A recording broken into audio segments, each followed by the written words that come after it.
Happy Rogationtide, groundlings. One of the great feasts of the Going to Ground calendar.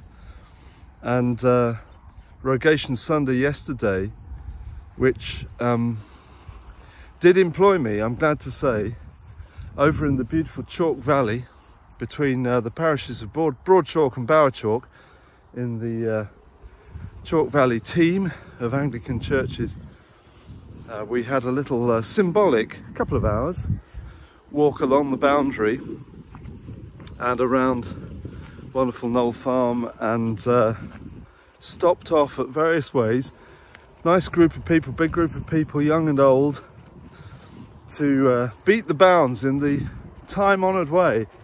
And really, it is time-honoured, goodness me.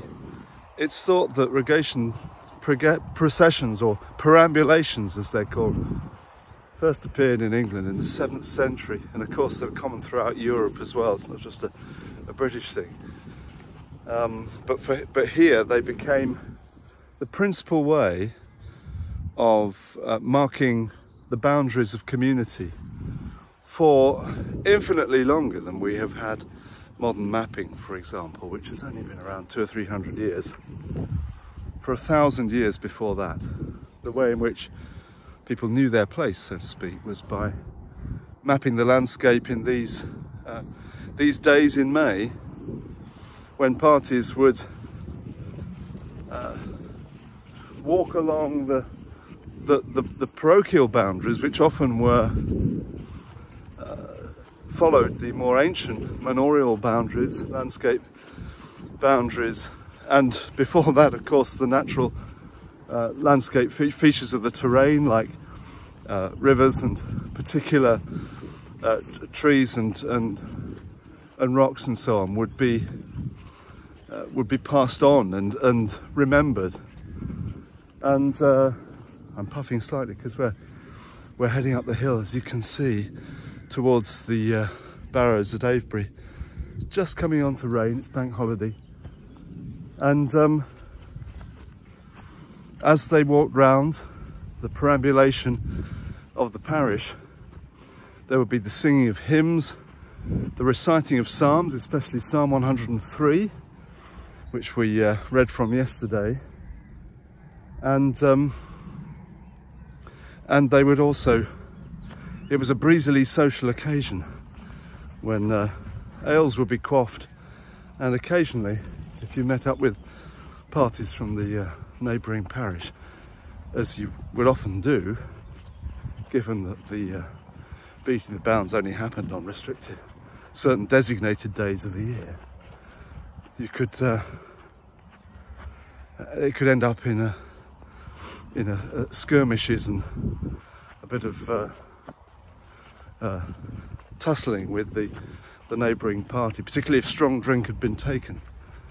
So it was a fascinating mixture of the social, the spiritual, and the topographical, or the territorial, and deeply to do with our relationship, affective, emotional, historic, social, physical relationship with the world around us. And sticks would be taken, wands would be taken to strike certain significant boundary markers.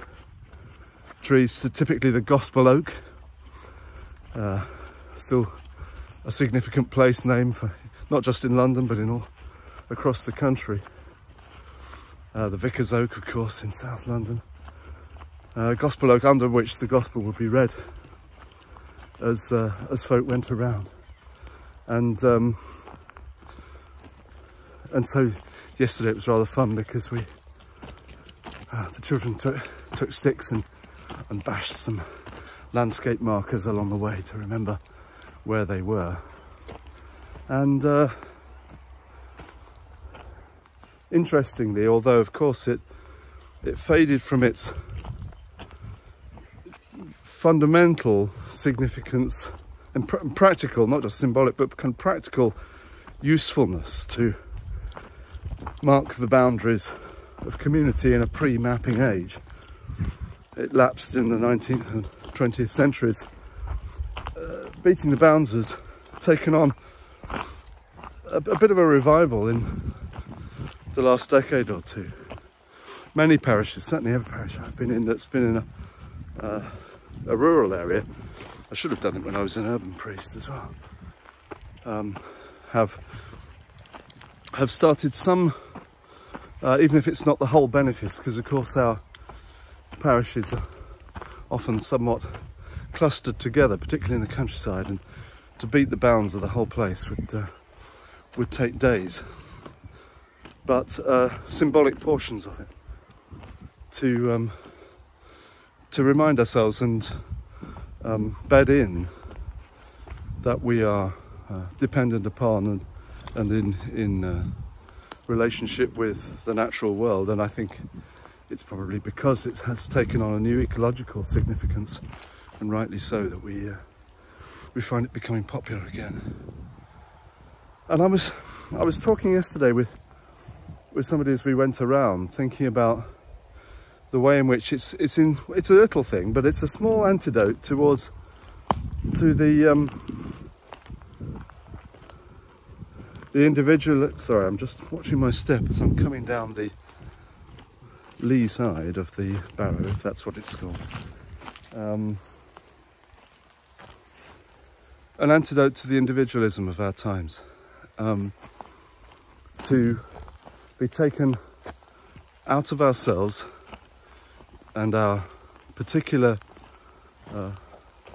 identity, our own need and sense of self, which is really dominant for us all, particularly with our devices. They are reflections of our own lives, not only into our place within a community of people, but also in recognising a life bigger than our own. And this is the point, really, I think, that whether or not one believes in God, and there is the first step sometimes to belief in God, and it may not proceed beyond this, but the first step, I think, is sometimes realising that life is bigger than my life, and that being in nature, you are in the midst of life, which both perceives you and beholds you.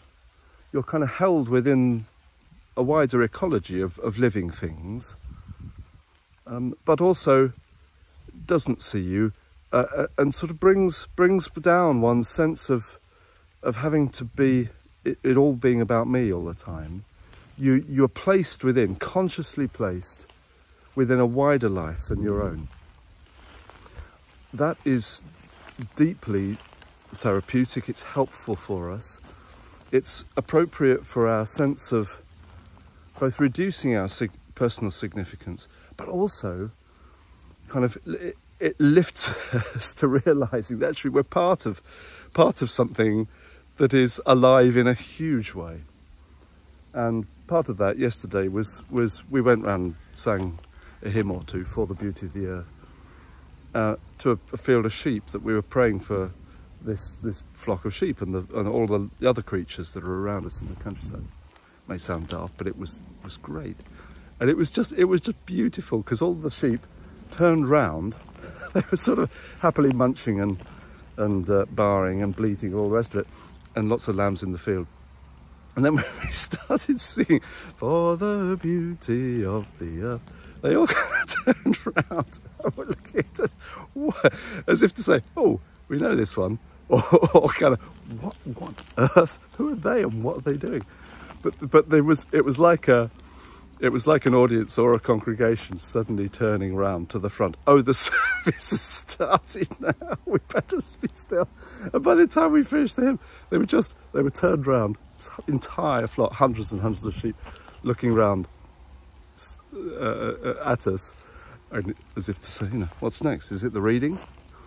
Anyway, it was a lovely moment of being beheld and feeling oneself, knowing oneself to be part of a wider ecology. So if you're able to, on this bank holiday, get out and about. If you know where the boundaries are of your community, it doesn't matter if you do or don't, but get in the midst of a life bigger than your own. God bless you as you go to ground.